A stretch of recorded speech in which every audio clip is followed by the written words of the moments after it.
Bien, queremos darle una cordial bienvenida a todos ustedes, hermanos de la Comunidad Cristiana de Transformación. Una iglesia con propósito para la gente de hoy. Qué bueno que usted está acá y les estaba comentando que gracias por la disposición de congregarse.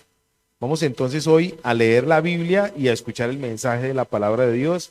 Vamos a tener un tiempo de oración y demás. Entonces vamos a utilizar como texto base o fundamento teológico la epístola que escribió alguien a los Hebreos, capítulo 4, versos del 12 al 16.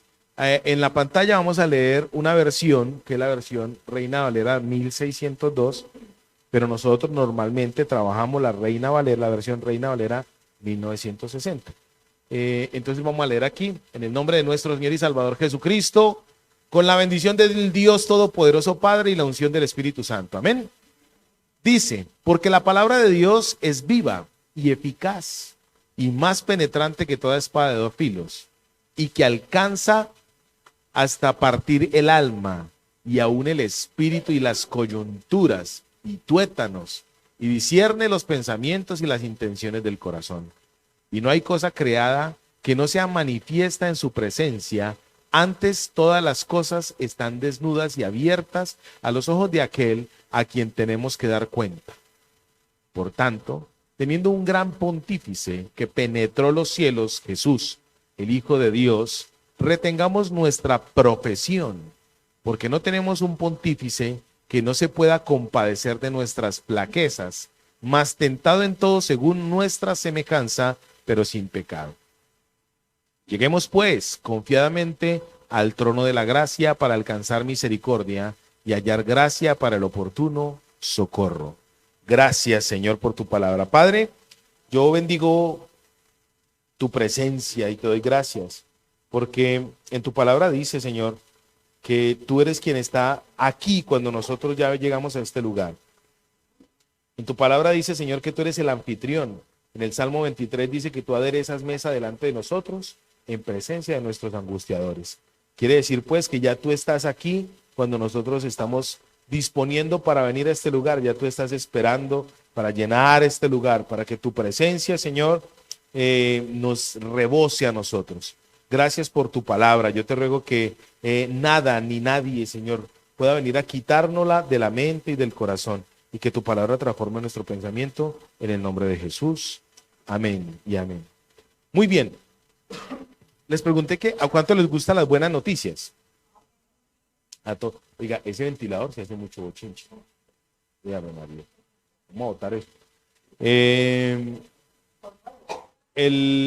¿A cuánto les gustan las buenas noticias? ¿A cuánto les gustan las buenas noticias? Hermana, qué pena con usted. Entonces, cuando les digo que las buenas noticias es porque para poder recibir una buena noticia, usted y yo tenemos que estar con el corazón dispuesto para recibirla. Voy a explicar. Usted recibiría una buena noticia, o para usted sería una buena noticia cuando usted está endeudado y alguien le dice, le voy a pagar la deuda. Ahí el corazón, ¿cómo está? Por eso el corazón está, cuando usted tiene una deuda, el corazón, ¿cómo está? Triste, ¿cierto? Entonces está dispuesto para recibir una buena noticia. Entonces ya les coloqué el ejemplo, ya ustedes lo entendieron. Ahora viene el contexto de este pasaje. En el capítulo 4 del libro de Hebreos, el escritor está haciendo una alusión a lo que produce estar delante de Dios. Lo que produce estar delante de Dios es un descanso. Y habla de ciertas obras y habla de las obras en este pasaje, de las obras que Dios hizo. Habla de la creación que Dios hizo en el inicio, en el principio de los tiempos cronológicos. Y habla también de un final de una obra que Dios hizo acá en la tierra para que se vea reflejada en el futuro, ¿cierto? Entonces ustedes van a leer en ese pasaje lo que les estoy diciendo. Entonces yo hoy quiero hablarles de dos provisiones, palabra y sacerdocio. Así. Palabra y sacerdocio. Dos cosas que Dios nos provee. Dos cosas que Dios nos provee es que por la luz. Dos cosas que Dios nos provee para que nosotros podamos tener reposo en Él. Entonces la buena noticia que yo les quiero dar a ustedes es, en el Señor hay reposo, en Dios hay reposo. Y el reposo que Dios quiere suministrar y dar comienza de adentro hacia afuera. Él quiere darnos a usted y a mí reposo espiritual, reposo almático y aún reposo físico para que nosotros podamos percibir la bendición de Dios, podamos percibir lo que Dios quiere hacer para nosotros. Yo hoy quiero darles a ustedes, comentarles, predicarles, participarles, algunos principios pequeños que la mayoría de nosotros lamentablemente no practicamos. Entonces, como no practicamos, podemos a veces entrar en desespero porque no vemos respuesta de Dios. ¿A cuánto les gustaría tener respuesta de Dios en su vida? A todos, ¿sí o no? Pero a veces no obtenemos respuesta de Dios porque no estamos conociendo a Dios. Esta semana estamos haciendo el devocional familiar que hacemos con mi esposa y mi hijo. Y según el Salmo 89, uno de los comentarios que hace mi esposa es, a veces nosotros tenemos una percepción de Dios, pero no lo conocemos. Entonces, como no lo conocemos, la percepción, ¿cómo es? Distorsionada, no es clara, ¿cierto? Hay gente que yo he escuchado, por ejemplo, de gente que habla mal de otro. ¿Se has visto a esa nanis? Ave María, esa nanis como santanderiana, es regañona, mija. Ella habla así. Y entonces, claro, te dan una percepción de ella. Entonces, cuando tú empiezas a conocerla, te das cuenta que nanis le gusta cocinar, cocina rico, es frentera, le gusta hablar con la gente, ¿cierto? Entonces, te vas a dar cuenta que al conocerla a ella, la percepción va a cambiar. Entonces, hoy Dios quiere decirnos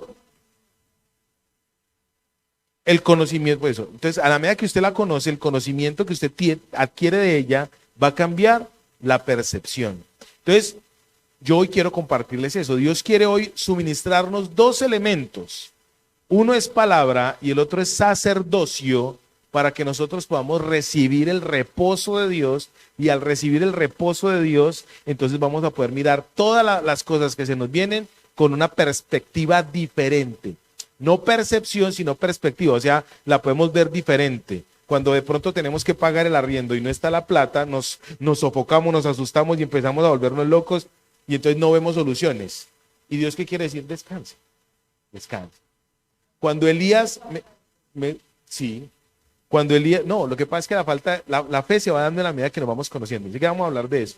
Lo que produce, ¿qué produce la fe? Ya lo vamos a ver. Cuando Elías, en el libro Primera de Reyes, capítulo 17, Elías era un profeta de Dios y acabó de hacer una proeza tremenda. ¿Cuál fue la proeza que el hombre hizo?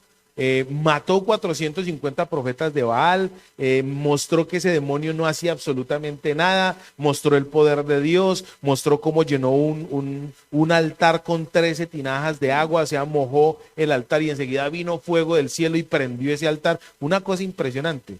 Pero cuando el profeta hizo esta tremenda proeza, esta tremenda obra de Dios, vino algo que lo llenó de temor. Fue una amenaza, y una amenaza de una mujer. Y él corrió y se fue.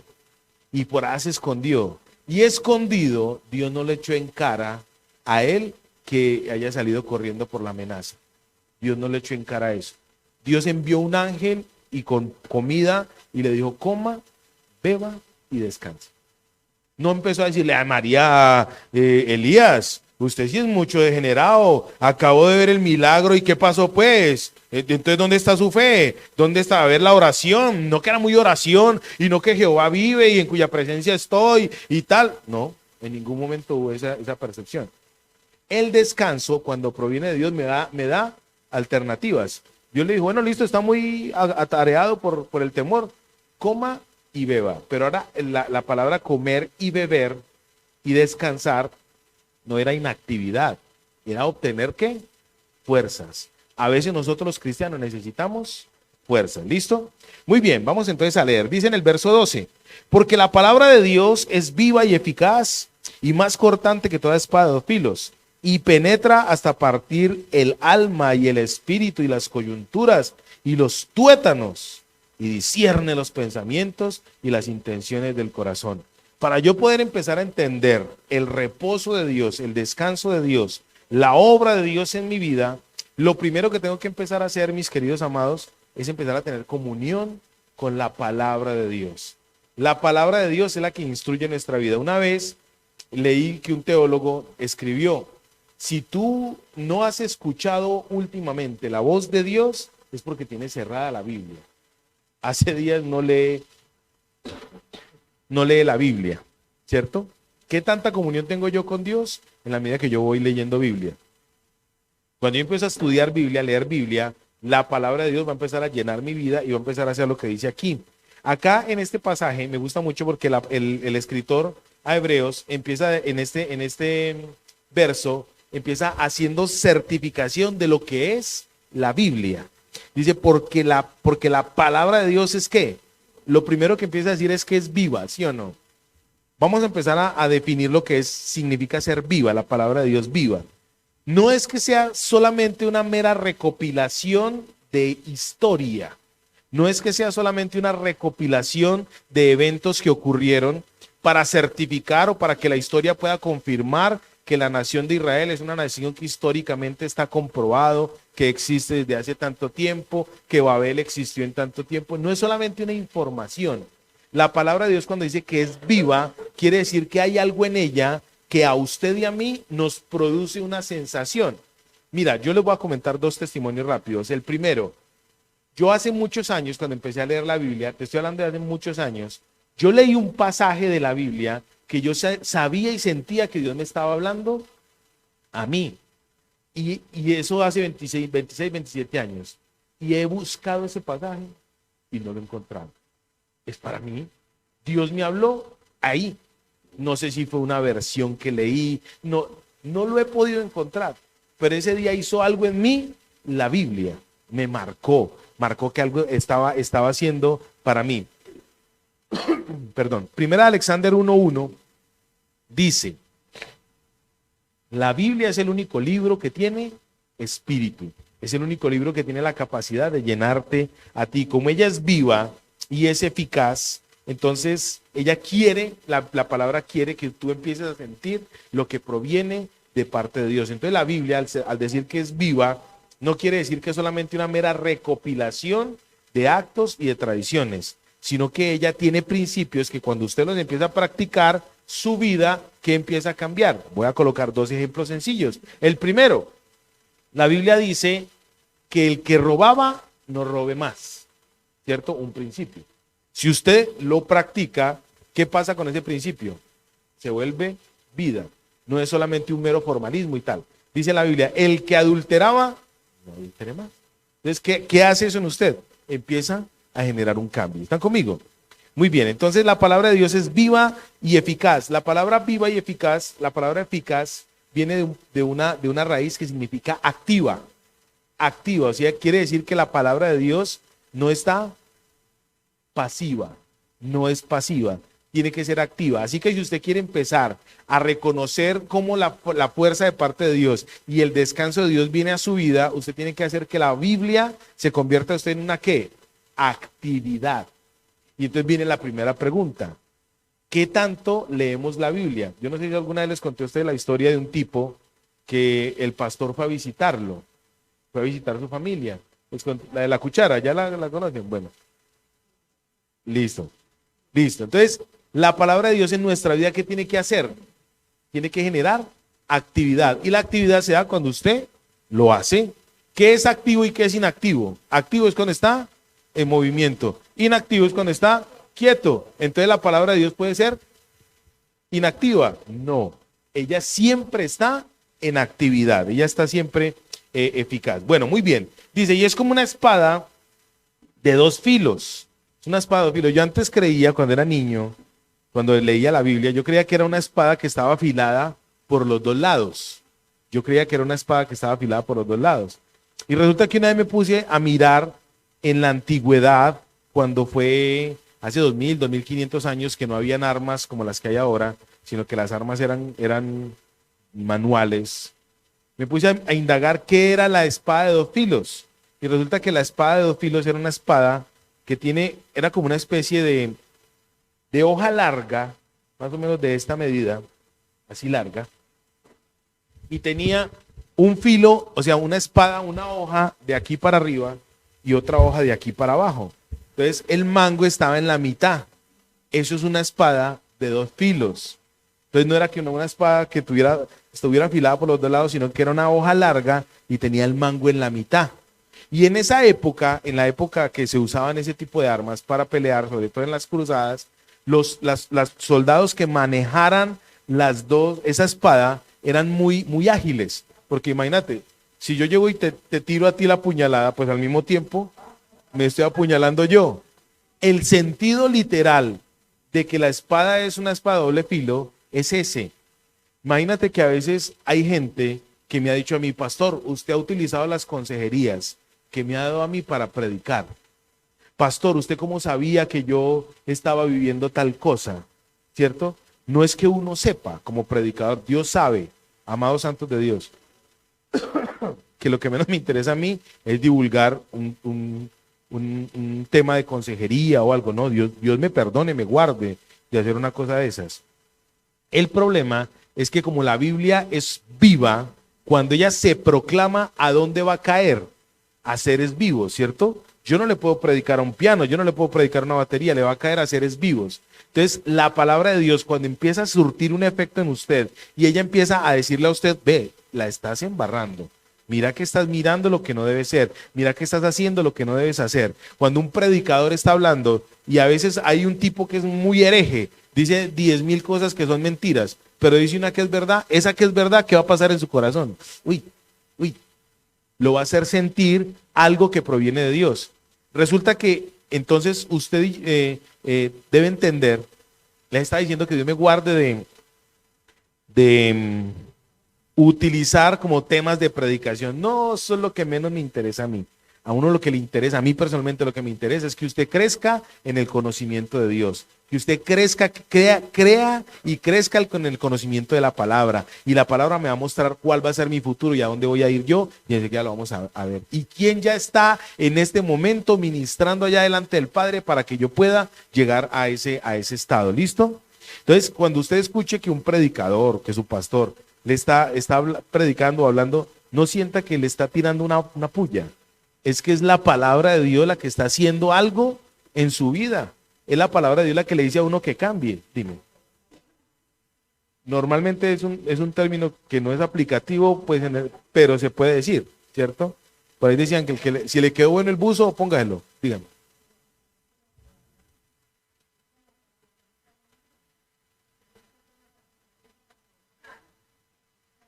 Ah, claro, le estén tirando la puya. Muy bien. Entonces, no es que esté haciendo una salvedad, sino que simplemente lo estoy diciendo.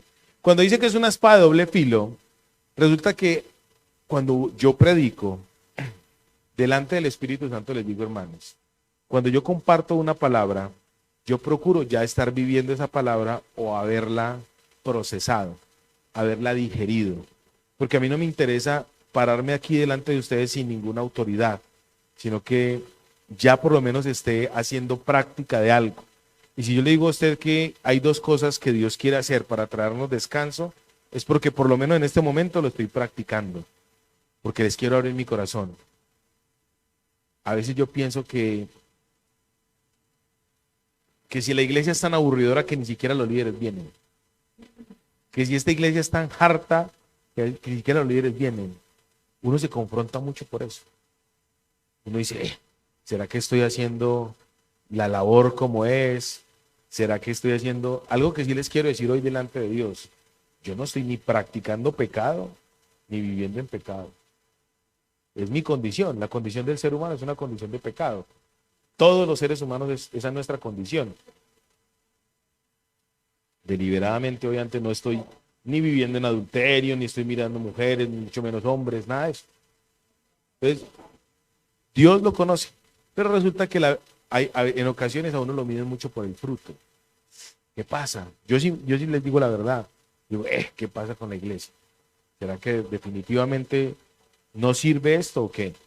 Yo estoy muy confrontado con eso. Entonces, cuando les digo a ustedes que estoy orando a Dios y estoy recibiendo descanso de Dios, porque lo estoy haciendo. A veces le dan ganas a uno de salir corriendo y decir, no, esto aquí definitivamente no vale la pena. El bochinche es mucho.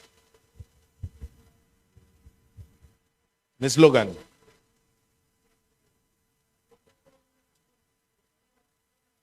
Amén. Por una persona.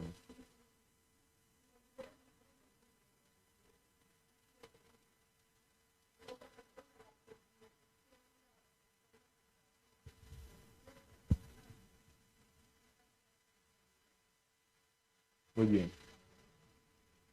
Gracias, hermano. No, yo les comentaba porque lo estoy abriendo en mi corazón. Y como abatido. No, es que estoy cansadito y estoy indispuesto.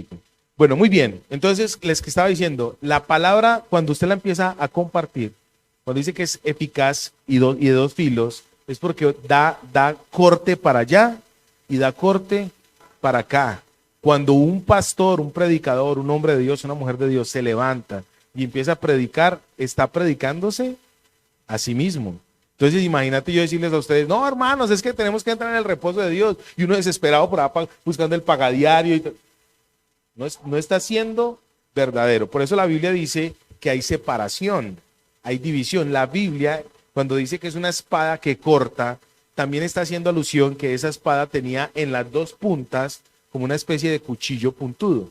Y entonces aquí me gusta mucho porque el Señor hace la separación en que corta el alma, o sea, separa el alma, separa el espíritu y habla de la parte física, los huesos, y llega hasta lo más profundo de los huesos, que son los que, los tuétanos. Ustedes sabían que biológicamente lo que produce sangre en el ser humano son los tuétanos.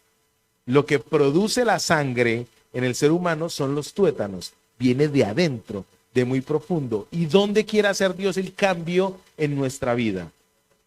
O sea que Él quiere que usted y yo, de lo más profundo de nuestro ser, empecemos a reposar y a descansar en Él. En el verso 11 dice, procuremos pues entrar en aquel reposo para que ninguno caiga y seas en semejante ejemplo de desobediencia. Cuando usted y yo no reposamos en Dios, estamos diciendo que Dios es mentiroso y que aparte de eso nosotros caemos en lo que se llama normalmente el pecado original. ¿Cuál es el pecado original? La desobediencia. O sea que para que usted y yo podamos entrar en el reposo de Dios y podamos ver la gloria de Dios, ¿qué tenemos que hacer? Obedecer. Eso es lo duro. Yo se lo digo por experiencia propia. Es duro estar quieto, es duro y reconocer los errores es todavía más duro. La palabra dice que ella separa los huesos, las coyunturas, las coloca en el lugar que debe ser. Si está muy cansado físicamente, Dios le dice, aún de reposo le traeré a su cuerpo, porque la Biblia dice eso. Si está muy cansado emocionalmente, Dios dice, relájese que yo le voy a traer descanso emocional para que usted pueda desarrollar su vida. ¿Está conmigo? Bueno, muy bien. En el verso 13 dice lo siguiente. Perdóneme. En el verso 12 entonces dice, conoce los pensamientos y las intenciones del corazón. La Biblia muestra lo que hay realmente en el corazón del ser humano. En el corazón del ser humano. O sea que la palabra de Dios es viva porque tiene actividad, ¿cierto? Es eficaz porque la actividad se muestra. La Biblia es como un arma que se cercena el ser humano y lo divide. Ustedes no han visto que cuando usted empieza a conocer de Dios, la Biblia lo enseña a usted a ser una persona más ecuánime y usted empieza a diferenciar lo espiritual de lo almático. Ejemplo, ya usted, por ejemplo, los que están aquí, que han recibido algo de discipulado, que se han metido con Dios, ustedes ya no van a ver a la persona que habla en lenguas como un loco, no lo van a ver como una persona espiritual, sino que van a decir, bueno, esa persona está almática, porque está mostrando algo que ¿dónde está? En su emoción. Nosotros, mira, yo he cometido errores últimamente de hacer de la emoción. Impresionante, me dejo llevar por la emoción. ¡Ay! Me dejo llevar por la emoción. Entonces uno aprende a diferenciar cuando una persona es ¿qué? Almática. Hay cristianos almáticos y hay cristianos espirituales. Eso lo vamos a mirar en otro tema. Pero hay cristianos que se dejan llevar, ¿por qué? Por el alma. Son almáticos. La Biblia nos enseña a diferenciar quién es almático y quién es espiritual. ¿Listo? Muy bien, ahora vamos a mirar algunas características que la palabra de Dios nos da para que nosotros podamos entender por qué es viva, por qué es eficaz, por qué es cortante, por qué separa, ¿sí o no? Vamos a mirar el primer aspecto de por qué la Biblia me va a ayudar a ser entendido en ello. Váyase conmigo para el Salmo 19, deje separado Hebreos y váyase conmigo para el Salmo 119.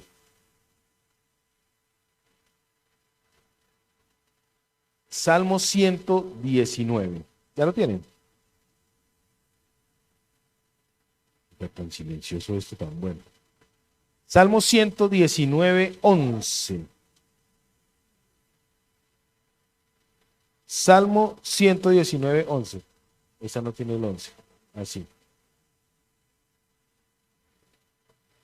En mi corazón he guardado tus dichos. ¿Los qué? Los dichos de Dios son la palabra de Dios. Y dice, para no pecar contra ti. Entonces lo primero que la Biblia me enseña a mí a hacer en la actividad y en lo viva que es ella, me enseña a hacer ¿qué?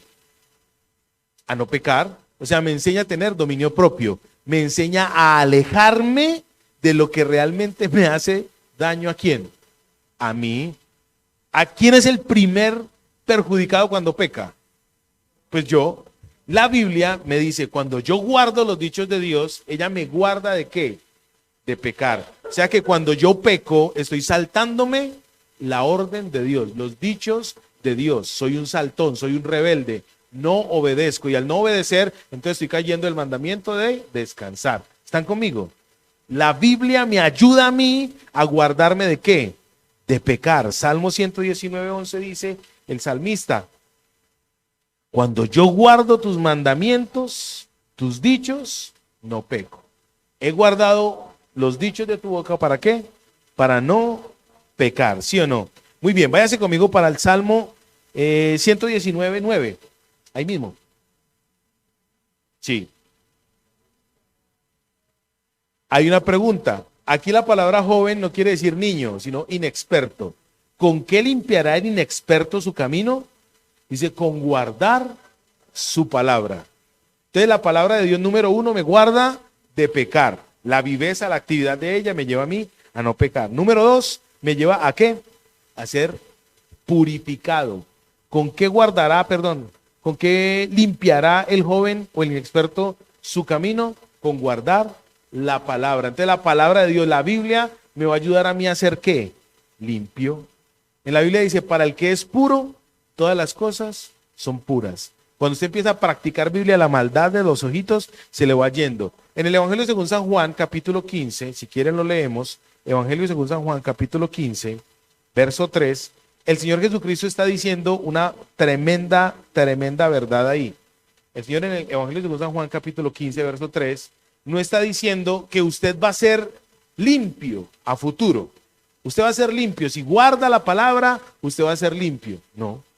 Dice ahí, vosotros ya sois limpios por la palabra de Dios. El principio activo de la palabra es cuando ya. El Señor ya te limpió. El Señor ya te purificó. O sea, el concepto, ¿quién es el que lo tiene que cambiar? Tú y yo, ¿sí o no? Efesios, váyase conmigo para el libro de Efesios, capítulo 5, verso 26. ¿Por qué les quiero hablar mucho de esto? Pues estoy haciendo... mirando más profundo lo de los limpiar. Efesios 5:26 dice, para santificarla, está hablando acerca de la alegoría del matrimonio, ¿cierto? Está hablando de la alegoría del matrimonio. Entonces dice que el hombre tiene que cuidar a la mujer como Cristo cuida a la iglesia. ¿Y qué hizo Cristo con la iglesia? Dice, la santificó habiéndola purificada con el lavamiento del agua, ¿por la qué? Por la palabra. Escúcheme esto que le voy a decir, santo de Dios. Dios quiere que usted y yo tengamos comunión con Él. Dios quiere que usted y yo tengamos cercanía a Él. El Dios creador de los cielos y la tierra quiere que usted y yo tengamos relación con Él. Y como Él es santo, santo, santo, santísimo, Él no puede tener relación con nada que tenga pecado, con nada que lo aleje. Entonces Dios provee los recursos para que usted y yo nos podamos acercar a Él. Y Él por eso nos lavó y nos purificó. Número uno, a través de la sangre del Cordero de Dios. Y ahora Él cómo lava nuestros pensamientos, cómo lava nuestro conocimiento a través de la palabra de Dios. Escuche esto que le voy a decir. Dios no quiere que absolutamente nada a usted lo señale. Que es que Paola era tremenda pecadora, pervertida, morbosa, que era ladrona, que es que la hermana Esperanza era mera, descontrolada, chismosa. No estoy diciendo que lo sea, solamente es un ejemplo. ¿Cierto? Es solamente un ejemplo, no la estoy atando, no. Pero resulta que ese es el concepto. Dios no quiere que nada los acuse. Por eso en la Biblia dice que Dios al acusador de los hermanos, en Apocalipsis capítulo 12, verso 9 en adelante, dice, al acusador los echó fuera, los sacó fuera, fue lanzado fuera el acusador. Dios no quiere que usted sea acusado, pero usted tiene que empezar a entender que su pensamiento, su alma, su espíritu y su cuerpo tiene que ser lavado por la palabra, porque si no está lavado por la palabra no va a ser eficaz. La viveza, la verdad de ella no va a llegar a su vida. Usted tiene que empezar a creerlo. Por eso la Biblia está diciendo, ¿por qué no tiene reposo? ¿Por qué no tiene descanso?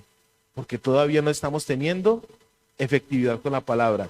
Cuando la palabra de Dios llega a tu vida, empieza a revolcarla. Y cuando empieza a revolcarla es porque Él está organizando, Él está actuando, Él está haciendo. ¿Está conmigo? Muy bien. La palabra de Dios también te da fe. La palabra de Dios te da fe. Romanos capítulo 10, verso 17 dice, la fe viene por el oír y el oír la palabra de Dios. Cuando usted empieza a leer la Biblia empieza a llenarlo a usted de ¿qué? Se motiva. Usted ve las historias de cómo en el Antiguo Testamento Dios, a pesar de que los hijos de Dios eran unas cosas con ojos, Él los libertaba, Él los ayudaba, Él los encaminaba nuevamente a donde Él quería llevarlos, ¿sí o no? El propósito de la Biblia es mostrarnos el plan de salvación de Dios. Y la salvación a veces empieza con algo físico, luego se va para algo almático, pero el resultado final es salvación espiritual, eterna, algo que no limita ni al alma ni limita al cuerpo, sino que va a ser más eterno. Por eso lo vamos a mirar enseguida el sacerdocio de Jesús. Entonces la palabra de Dios, ¿qué me da? Fe. La palabra de Dios me actúa, me da en fe. Vayas otra vez para el Salmo 119. La palabra de Dios también le da a usted y a mí visión. Salmo 119, 18. Salmo 119, 18. ¿Ya lo tiene? ¿Qué dice ahí? Abre mis ojos y miraré las maravillas de tu ley. El salmista está diciendo aquí, Señor, Espíritu Santo de Dios, si usted abre mis ojos, yo voy a ver, o sea, voy a tener ¿qué? Visión. Yo siempre he enseñado, acá en la iglesia, cuando se enseñan principios, bueno, en las iglesias de Dios, donde se enseñan sana doctrina, cuando uno está predicando la Biblia, está enseñando la Biblia no solamente nos va a enseñar a vivir aquí en comunidad, sino que también nos va a enseñar a vivir y a tener visión afuera. Le va a enseñar a usted a cómo administrar una empresa, cómo proyectar la empresa, cómo presentar una entrevista de trabajo, que es una cosa sencilla. Le va a dar sabiduría y le va a dar visión para mirar todo. Pero el propósito fundamental es mirar las maravillas ¿de qué? De la ley. Pero cuando usted lee la Biblia, ¿qué hace ella? Le va a dar a usted visión. Le va a dar visión, una visión más, un panorama más claro de las cosas. ¿O a usted no le ha pasado?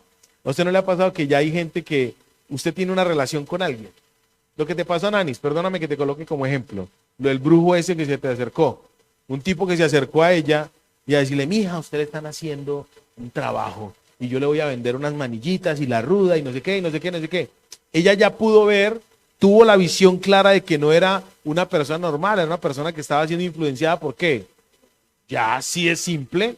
La Biblia le dio a ella claridad para entenderlo. ¿Cierto que sí? Y la Biblia le va a dar a ella más adelante la fortaleza para confrontar esa situación cuando se venga. Cuando se le viene un endemoniado, ¿quién no se asusta al ver un endemoniado? Una vez me pasó una situación, estaba en una iglesia y yo estaba haciendo un trabajo en un sótano de la iglesia y había un poco de herramienta en el piso, habían espátulas, llanas, bisturíes. Y cómo es que en el primer piso, en el auditorio de la iglesia, se levanta un endemoniado. Y se baja ese tipo endemoniado a donde estaba todo ese reguero de herramienta. La primera impresión que le da a uno es susto, ¿sí o no? Y Dios mío, un tipo de esos coge una herramienta de esas y lo mata a uno o a otra persona que estaba ahí. Pues Dios me dio la sabiduría para hacer algo para que el tipo este quedara atado ahí en un espacio en un espacio. Yo le dije, hice una oración ahí, ¿no? Oré y el tipo quedó ahí. Y yo veía como la mandíbula del tipo se le desencajaba. Y abría la boca y parecía que lo fuera a tragar a uno. Una cosa impresionante. La Biblia nos da visión aún para manejar ese tipo de cosas. ¿Están conmigo? Entonces, ¿qué quiere hacer Dios hoy con usted? Que usted entienda que la Biblia, la palabra de Dios, es la que nos tiene que fortalecer. Si usted y yo no leemos Biblia, entonces difícilmente vamos a entender el corazón de Dios. Difícilmente vamos a... Por eso nos convertimos en religiosos. Mi esposa me lo decía ayer. Uno se convierte en un religioso simplemente cuando no tiene comunión directa con la palabra de Dios. ¿Están conmigo? Muy bien. Vamos a ir terminando esto. Dice así, la palabra de Dios, aparte de que nos da visión, aparte de que nos da fe, también nos sana. Ella nos trae ¿qué? Sanidad. Diga conmigo, la palabra de Dios trae sanidad. Váyase conmigo para el Salmo 107. Salmo capítulo 107, verso 20. 107, 20.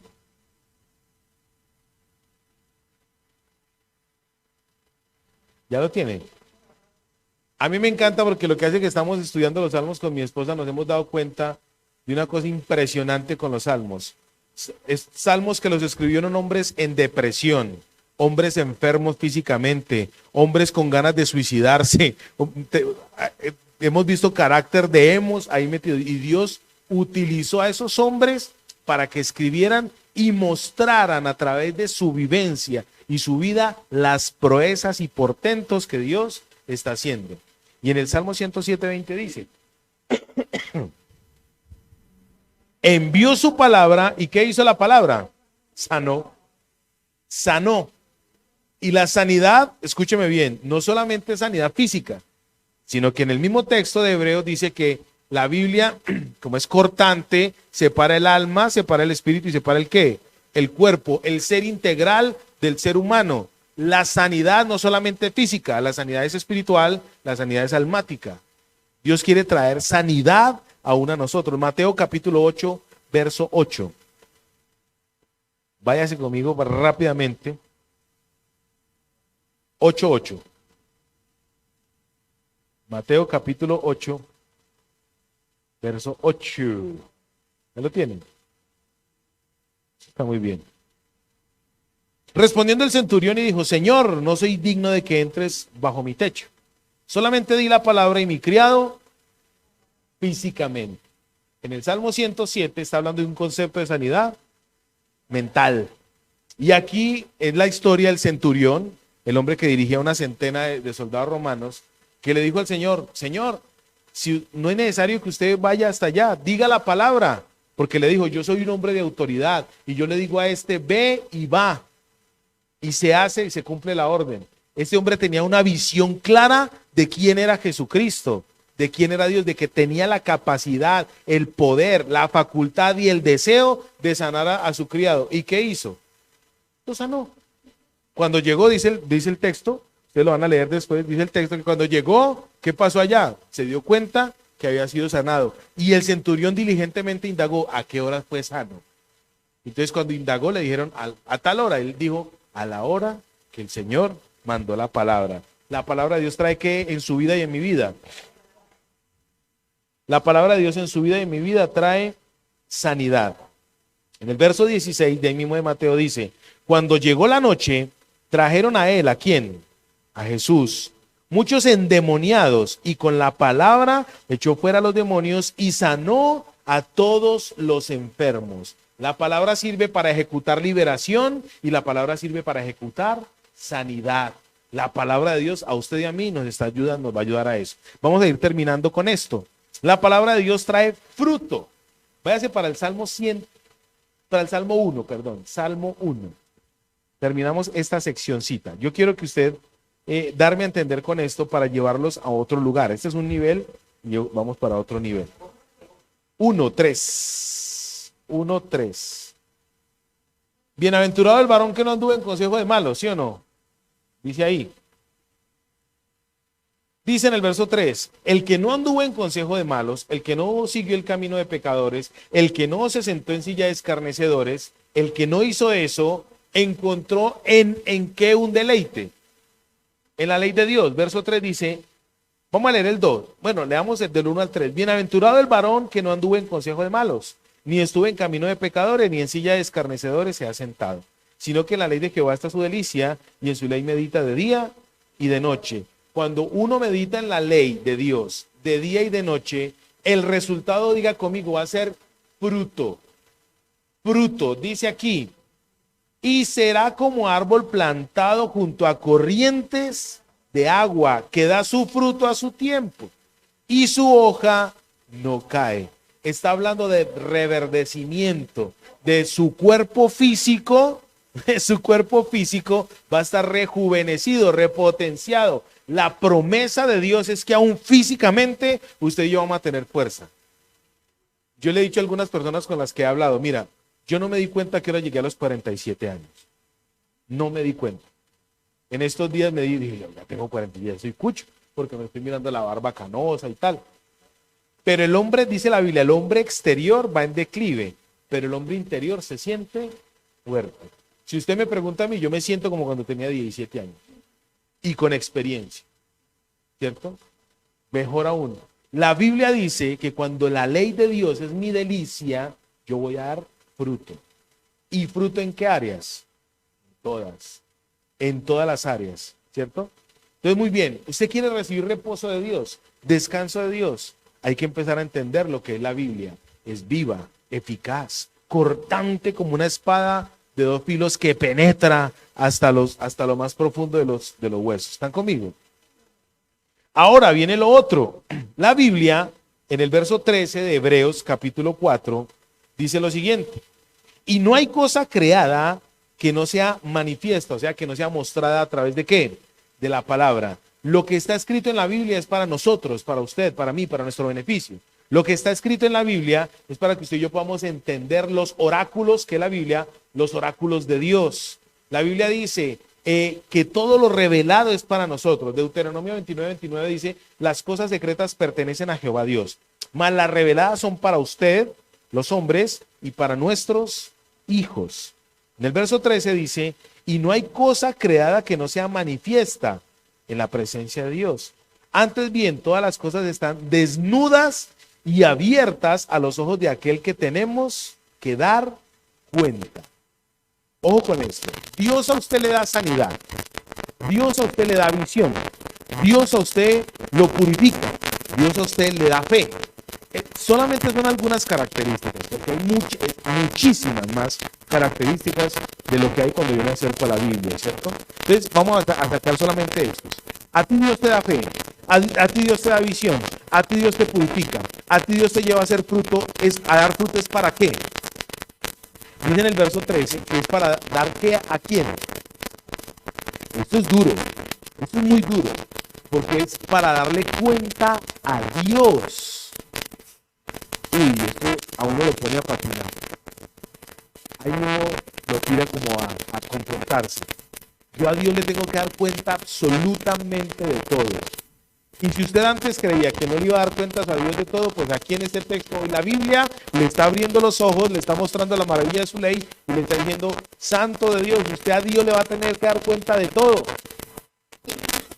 Pensamientos, dichos, actos, de todo.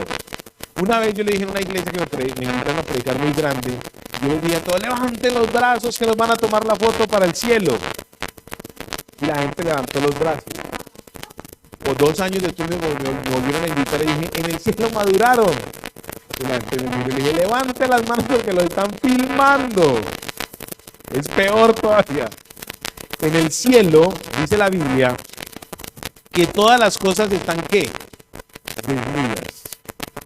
Hay gente que critica la ropa de otra persona y Dios cómo los ve. Simple. Es delante de Dios. Dios cómo ve sus pensamientos. Dígalo. Desnudos. Mis pensamientos delante de Dios ¿cómo están? Desnudos. Así que si usted está pensando cochinadas, y todas las cochinadas que ha pensado delante de Dios ¿cómo están? Dijo una vez la hermana Natacha, qué pena con Dios. Una vez yo le dije a un muchacho, dije, mira, cada vez que tú te masturbas, adivina delante de quién te estás masturbando. ¿Sabes qué es lo que más me gusta de ser cristiano? Esto, que lo lleva a uno, en la Biblia le muestra a uno la realidad, lo que uno es. A ver, usted se la llena a tirar de santo, ¿de qué? Usted y yo somos un par de malditos pecadores. Delante de Dios Él está viendo todo. Esas intenciones, cuando usted realmente tiene, ay no, venga yo. Hipócrita, Dios está conociendo su relación. Dios lo conoce todo. Aquí está diciendo el texto. Y de todo eso le vamos a tener que dar cuenta de quién. Ojo con eso. No estoy siendo incongruente ni incoherente en el discurso. Le dije ahorita, Dios no quiere nada que lo señale a usted, porque Él quiere tener que con usted relación, ¿cierto? Él quiere tener relación con usted. Entonces Dios sí le está diciendo, ojo que todo lo que usted está pensando, yo lo estoy viendo desnudo. Todo lo que usted está haciendo, lo estoy viendo desnudo. Todo lo que usted está formulando, lo estoy viendo desnudo. En el alma, en el espíritu y en el ser. Dios lo está viendo todo desnudo. Entonces ahora viene lo otro, lo que les quería decir, que es muy importante. En el verso 14 dice, por tanto, teniendo un gran sumo sacerdote que traspasó los cielos, Jesús, el Hijo de Dios, retengamos nuestra profesión. En el verso 14 dice que hay un sumo sacerdote que en este momento está arriba en el cielo, ¿haciendo qué? Vamos a verlo en video. ¿Qué está haciendo él allá? Ya lo vamos a ver. Pero antes de ver lo que él está haciendo, él le encargó a usted una profesión. ¿Usted sabe cuál es su profesión? Ser cristiano. Su profesión es profesar, proclamar, vivir, trabajar en pro de lo que es ser cristiano. Él ya le entregó a usted una profesión. La profesión de anunciar las buenas noticias de salvación. La profesión de tener el ministerio de la reconciliación. De ir y decirle a otra persona, en medio de su dificultad, de su adversidad, de su pobreza, de su limitación, Dios quiere levantarlo. Dios quiere darle buenas noticias. En medio de la incredulidad de la gente, porque la mayoría de personas son incrédulas, hay que decirles, mire, hay salvación en Dios. Él quiere que usted crea. Él quiere que usted no solamente se fije en esto limitado que es el mundo, sino que vaya al cielo. Por eso la Biblia dice que Dios traspasó los cielos, vino del tercero, segundo y primer cielo para presentarse delante de usted y delante de mí, para que lo viéramos físicamente, para poder entender que la eternidad es lo que es realmente verdadero, no lo que usted y yo estamos aquí aferrados a un deseo, a un vicio, a cualquier cosa que estemos aquí en esta naturaleza limitada. Dios quiere mostrarnos a ustedes en la eternidad. Yo me estoy dando a entender. Él quiere llevarnos allá. El afán de uno como pastor es que usted crea en eso. El afán de uno como pastor es que usted es un pastor que realmente le quiera servir a Dios. Usted crea en Jesucristo, lo mire a Él. Entonces en el verso 7 dice, su profesión, reténgala, no la deje ir. No es la salvación, es el acto de ser hijo de Dios. No es la salvación lo que usted va a dejar ir, sino la profesión que usted tiene como hijo de Dios. Por eso aquí dice que Jesús, el Hijo de Dios, traspasó los cielos. En el verso 15 dice, porque no tenemos un sumo sacerdote que no pueda compadecerse de nuestras debilidades, sino uno que fue tentado en todo según nuestra semejanza, pero sin pecado. El Señor Jesús fue tentado en todo lo que usted y yo hemos sido tentados. Él fue tentado en el pecado, Él fue tentado en la riqueza, Él fue tentado en la vanagloria de la vida, en el deseo de los ojos. Él fue tentado en todo. Él fue tentado en absolutamente todo, pero Él fue el único inmáculo, el único ser inmáculo que ha pasado por la tierra, que no se le pegó el mirar lo que no debía mirar, que no se le pegó lo que no debía desear, que no se le pegó lo que no debía hacer. Él fue el único. Entonces, como Dios quiere que usted y yo podamos tener relación con Él, entonces viene el Señor Jesús y se presenta como sumo sacerdote delante del Padre. En este momento, hoy, Cristo está ya en el cielo. ¿Y qué está haciendo? Él está rogando por usted y por mí. Antes de mostrarle eso, yo quiero decirle otra cosa. Por tanto, verso 9 del capítulo 4. Queda un reposo para el pueblo de Dios, porque el que ha entrado en su reposo también ha reposado de sus obras como Dios de las suyas. Dios quiere que usted no tenga afán. Dios quiere que usted no tenga ansiedad. Dios quiere que usted no tenga obras para acercarse a Él. Las obras de acercarse a Él. Es que a Cristo hay que sumarle el irse de rodillas hasta tal parte. A Cristo hay que sumarle el venir a la iglesia de corbata y las mujeres con el pelo lavado y demás. A Cristo hay que sumar. No. Ya la obra redentora fue hecha. La cruz ya fue consumada. A Cristo no lo vamos a entender usted y yo desde la crucifixión. Porque si lo miramos en la crucifixión, estamos viendo una religión. A Cristo hay que verlo y entenderlo desde el sacerdocio, en la eternidad, resucitado. ¿Sabe por qué la mayoría de creyentes todavía somos religiosos? Porque tenemos la imagen del Dios parroquial. Ahí, está lindo. En mi barrio, en el barrio donde yo me crié en Bogotá, yo siempre he dicho la imagen del Dios parroquial. Un crucifijo inmenso, es un crucifijo inmenso. Y la pielecita es toda rosadita, toda blanca, no parece un cadáver, toda rosadita.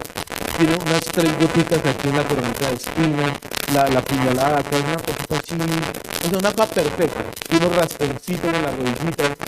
Esa es la imagen del Dios parroquial que Satanás ha querido vendernos a usted y a mí para que no tengamos una conciencia limpia delante de Dios, para que tengamos la conciencia cauterizada. Dios quiere romper el concepto del Dios parroquial y mostrarnos la obra redentora de la cruz ya fue hecha. Aquí en Hebreos está diciendo, Dios creó todas las cosas hace miles de años y la obra redentora ya se cumplió hace 2000 años. Dice en el libro de Colosenses capítulo 1 verso 26, del 26 en adelante, porque en Él, en Cristo, fueron reconciliados todas las cosas, tanto las que están arriba como las que están acá abajo. Ya en Él fueron reconciliadas. Usted y yo ya estamos reconciliados con Él. Todavía estamos viviendo en culpa. Todavía estamos viviendo en desconocimiento de la palabra. Entonces no tenemos visión. Todavía estamos viviendo caminando con escarnecedores, sentándonos en la silla de sus consejeros. Todavía estamos viviendo mal vividos. Pero Dios está diciéndole a usted hoy, usted quiere entender verdaderamente el propósito de Dios, mírelo a Él en la eternidad, donde está en este momento. ¿Dónde está Cristo en este momento? En la eternidad. Romanos capítulo 8. Váyanse conmigo para Romanos capítulo 8. Y 8, 33. Dice, ¿quién acusará a los escogidos de Dios? Dios es el que los justifica. ¿Quién es el que condenará? Cristo, el que murió, más aún, el que también resucitó, y el que además está a la diestra de Dios, el que también intercede por nosotros. ¿Qué está haciendo Dios? Pues yo quiero que usted entienda esto. Verso 33 dice, ¿quién acusará a los escogidos? ¿Quién acusará a los escogidos? ¿Por qué se acusa? Ustedes no se imaginan lo que yo me había hablando de los escogidos. ¿Quién acusará a los escogidos? Si a mí Dios me justifica, ¿quién me puede acusar? En el libro de Hebreos capítulo 4, cuando dice que ya Dios descansó de su obra, Cristo, es la obra de la justificación, no es la obra, porque hay gente que dice, es que Dios ya paró, entonces ¿cómo así que Cristo está trabajando? Pues claro, Él está haciendo en el cielo moradas para usted y para mí, porque ¿a dónde tenemos que ir nosotros? Al cielo, por Dios. Allá es donde nosotros tenemos que empezar a colocar nuestra mirada. Dios sí me entiende a entender. Él quiere que usted y yo vayamos allá. ¿Quién es el que condenará? Pregunta.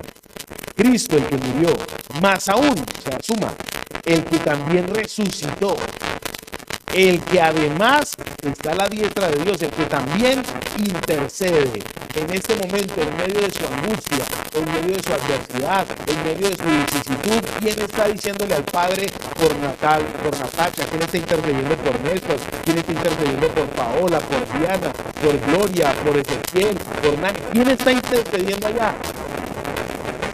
A mí. Uy, en medio del desánimo. ¿Quién es el que está allá diciéndole al Padre, la Padre? Yo ya hice la obra y este no ha querido entender, pero no me tengo en cuenta ese pecado. Vamos a levantarlo más bien. Hay gente que le gusta ir a la iglesia donde le pegaron. Son felices. Malo lo matará la maldad. Y empiezan a hablarles de se da la palabra. Así se da la pasión perfecta la palabra. Si un hombre predica, esa mujer predica la palabra. ¿Y qué quiere hacer Dios conmigo? Dios quiere traerme libertad. Dios dice, a libertad los he llamado. El Dios nos llamó ¿a qué? A libertad. Por eso el Cristo que experimentó todas sus tentaciones, Él las experimentó y no las practicó, Él está allá en el cielo. Padre, aquí estoy orando por ellos, tenga misericordia de ellos, su ira no la desate todavía, démosle más tiempo para que se arrepienta, démosle más tiempo para que dé fruto, démosle más tiempo para que tenga fe, démosle más tiempo. Hoy Dios quiere decirle a ustedes, su santo de Dios, Cristo, nuestro sumo sacerdote, está allá. A Cristo no se entiende desde la crucifixión. A Cristo se entiende desde la resurrección. Porque si lo entendemos desde la crucifixión, es el parroquial, la religión.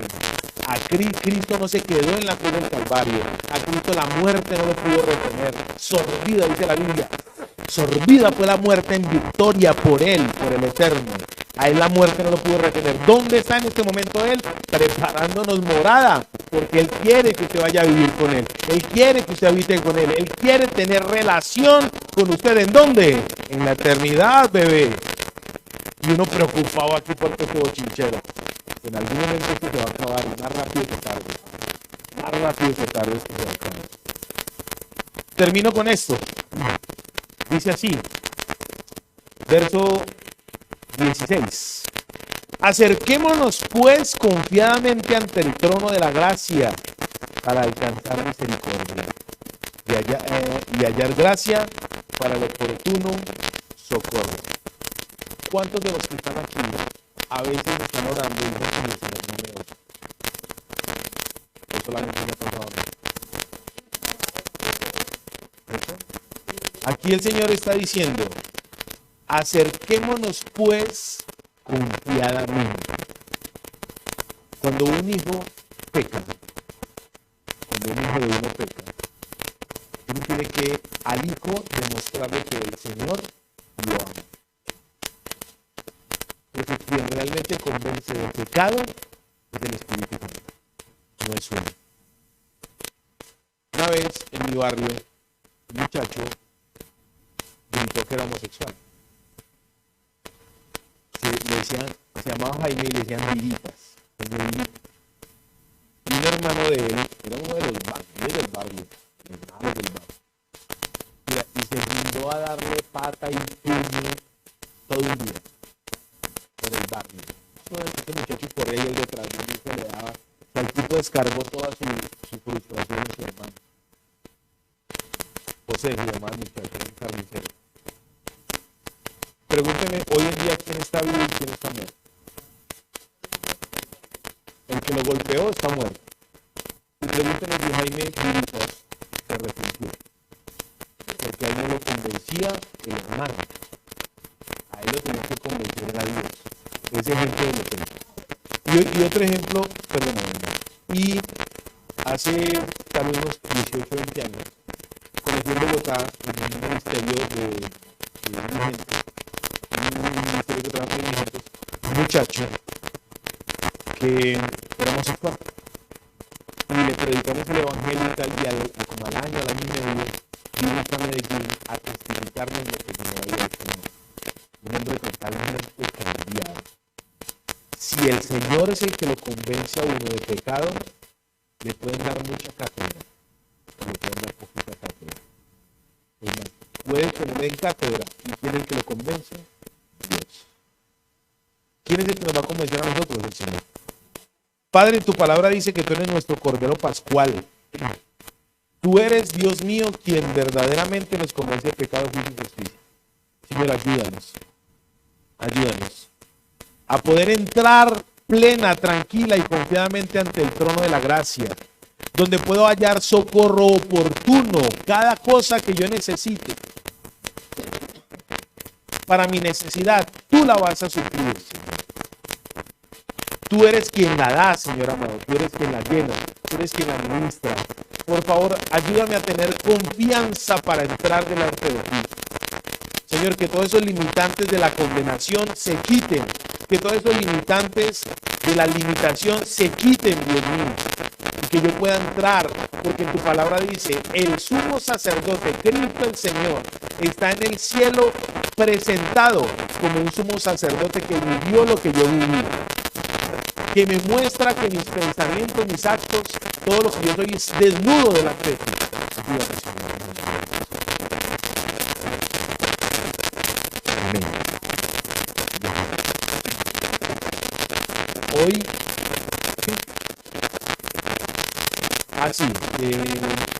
no hemos colgado todavía.